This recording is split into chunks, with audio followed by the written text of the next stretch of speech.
সাইকেলের সামনে পেছনে ঝুড়ি ভর্তি বই আর গাছের চারা। সাইকেলটা একপাশে রাখলেন। পৌঁছাতেই একদল শিশুরা এসে বসলেন। তাদের খানিক পড়ালেন, গল্প শোনালেন। যারা ভালো করলেন সেই শিশুদের হাতে তুলে দিলেন গাছের চারা, কাউকে দিলেন বই। গ্রামে গ্রামে সাইকেলে ঘুরে বই ও গাছের চারা বিলিয়ে বেড়ানো মানুষটির নাম মাহমুদুল ইসলাম, ডাকনাম মামুন। বাংলা সাহিত্যে স্নাতকোত্তর করা মামুনের বাড়ি পঞ্চগড়ের তেঁতুলিয়া রাজেশনগর গ্রামে। গত এক যুগের বেশি সময় ধরে এই তরুণ বই পড়া, মানবিকতা ও পরিবেশ সচেতনতার বার্তা ছড়িয়ে যাচ্ছেন গ্রাম থেকে গ্রামে। তার ব্যতিক্রমী কাজের স্বীকৃতি হিসেবে পেয়েছেন জাতীয় পরিবেশ পদক 2024। আমাদের নিজেদের জন্য সবজির বীজ রেখে দিয়েছিল আমার মা, এখন বলে যে সেগুলো আমি মানুষকে দিতাম। আর পশু পাখি যত্ন করতাম, আমাদের বাড়িতে ছিল। ওইভাবেই আমার চর্চাটা এসেছে।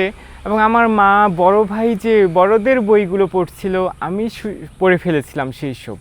এইভাবেই আমার শৈশব থেকে এসছে। নিজের বাড়ির বাইরের খোলা প্রাঙ্গণে গড়ে তুলেছেন প্রকৃতির পাঠাগার। খড়ের ছাউনির ছোট্ট সেই পাঠাগারে শিশুরা বই পড়ে, গল্প করে, দোলনায় দোলে সময় কাটায়। পেয়ারা গাছ দিছে, লেবু গাছ দিছে, সুন্দর হয়েছে। পেয়ারা ধরছে, লেবু ধরছে, সবারই দিতে আছে ফল খাবো। বাচ্চাটা 2-3 বছর ধরে দিতে আছে, আমাকে গাছ সব হয়ে গেছে। পোলাবান্ডে বই খাতা দিয়ে টেলিং দিয়ে আমাকে ওদের পড়ায়। তা ওদের গাছ বানায়, লেবু গাছ, যে কোনো গাছে ফল বানানি গাছ, মরিচ গাছ, সম্পূর্ণ গাছের মধ্যে যে ফল আসে সবার পোলাবান্ডে নিয়ে বসে একটা মিটিং করে বিস্কুট খাওয়াইয়া তা ওদের মনে করেন আমাকে সবার বিল করে দেওয়ার পরে মনে করেন আরও পাখিরও কিছু কথা বলছে যে পাখিটা ধরে পাখিটা মাইরো না, পাখির যত্ন করে ভালো করে আদর যত্ন করে ছেড়ে দেবে, কিন্তু পাখিটা মারা যাবে না। এরকম করে আমাকে এলাকার লোকে খুব পোলাবান্ডে বুঝিয়া পরে সজিয়া ফল ফলানি গাছ দিয়ে তাদের বিস্কুট খাওয়ে হাসি মুখে তাদের বিদায় দিয়ে দেয়। মামুন তার জীবনটাকেই শুধু এগিয়ে নিয়ে যাওয়ার চিন্তা ভাবনা না, সে সমাজের, পাশের ইউনিয়নের, উপজেলার, জেলার যে যেখানে থাকুক না কেন তাদেরকে যে সুপরামর্শটা দেয় এবং তাদেরকে যে সহযোগিতা করে, এই সহযোগিতা মানে আমরা অকল্পনীয় যে সহযোগিতা করে, অপ্রত্যাশিত। কিন্তু মামুনের গল্প শুধু বইয়ের নয়। শৈশব থেকে গাছের প্রতি তার এক অদ্ভুত টান। নিজের সীমিত আয়ে তিনি রোপণ ও বিতরণ করেছেন অসংখ্য চারা। পশু পাখিও তার জীবনের অংশ। হাঁস মুরগি, গরু ছাগল থেকে যে আয় হয় তার বড় অংশই চলে যায় নানা সামাজিক কাজে। মাঝে মাঝে হাঁস বিক্রি করি, খাসি বিক্রি করি। এটা কিন্তু কেবল আপনার দারিদ্রতার গল্প নয়।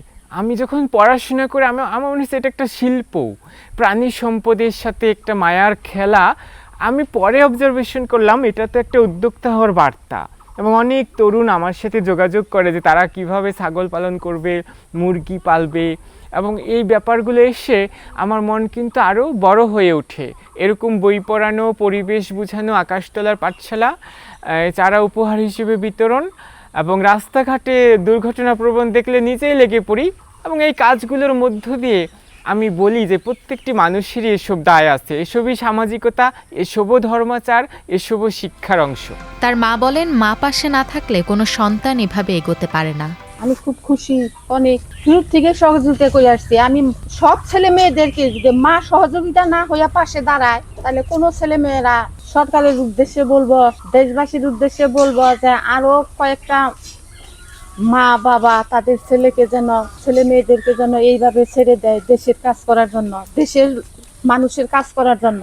মামুন চান জীবনের শেষ দিন পর্যন্ত বই, গাছ আর মানবিকতার বার্তা ছড়িয়ে যেতে। তার স্বপ্ন মানুষ বই পড়ুক, প্রকৃতিকে ভালোবাসুক এবং পরিবেশ রক্ষায় এগিয়ে আসুক।